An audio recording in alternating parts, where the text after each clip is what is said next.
आजकाल मुलींना काय झालंय काय माहिती. थोडं शिक्षण घेतलं की ते स्वतःला आत्मनिर्भर समजतात आणि आयुष्यात मोठं टोकाचं पाऊल उचलतात.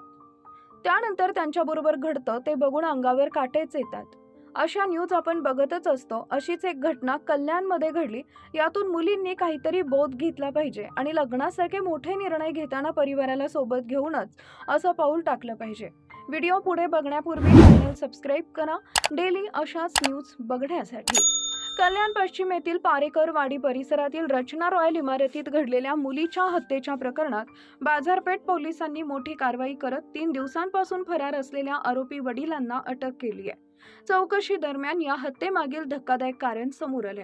मुलीनं कुटुंबाच्या इच्छेविरुद्ध आंतरजातीय प्रेमविवाह केल्याच्या रागातून हे कृत्य केल्याची माहिती पोलीस तपासात उघड झाली आहे. पोलिसांच्या माहितीनुसार विनोद वसईकर यांनी आपल्या विवाहित मुलगी गायत्री वसईकर हिची धारदार शस्त्रानं हत्या केली होती. गायत्री लग्नानंतर काही दिवसांसाठी माहेरी आली होती. याच दरम्यान ही दुर्दैवी घटना घडली. हत्येनंतर विनोद वसईकर घटनास्थळावरून फरार झाले होते. घटनेची माहिती मिळताच बाजारपेठ पोलिसांनी आरोपीचा शोध सुरू केला. तांत्रिक तपास, गुप्त माहिती आणि विविध ठिकाणी शोध मोहीम राबवत अखेर पोलिसांनी विनोद वसईकर यांना ताब्यात घेण्यात यश मिळवले.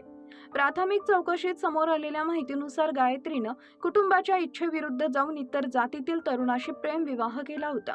या विवाहाला तिच्या वडिलांचा तीव्र विरोध होता. मुलीसाठी त्यांनी यापूर्वी 2 वेळा साखरपुड्याची तयारी केली होती. मात्र गायत्रीनं ते प्रस्ताव नाकारले होते. त्यानंतर तिनं स्वतःच्या पसंतीनं प्रेमविवाह केला.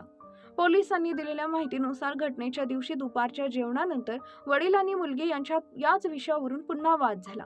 हा वाद हळूहळू तीव्र होत गेला आणि संतापाच्या भरात विनोद वसईकर यांनी धारदार शस्त्रानं गायत्रीवर हल्ला केला. या हल्ल्यात गंभीर जखमी झालेल्या गायत्रीचा जागीच मृत्यू झाला. हत्या केल्यानंतर आरोपी वडील फरार झाले. मात्र पोलिसांनी 3 दिवसांच्या अथक शोध मोहिमेनंतर त्यांना अटक केली. चौकशी दरम्यान मुलीनं आंतरजातीय विवाह केल्याच्या रागातूनच आपण हे कृत्य केल्याची कबुली त्यांनी दिल्याची माहिती तपास यंत्रणेकडून देण्यात आली आहे.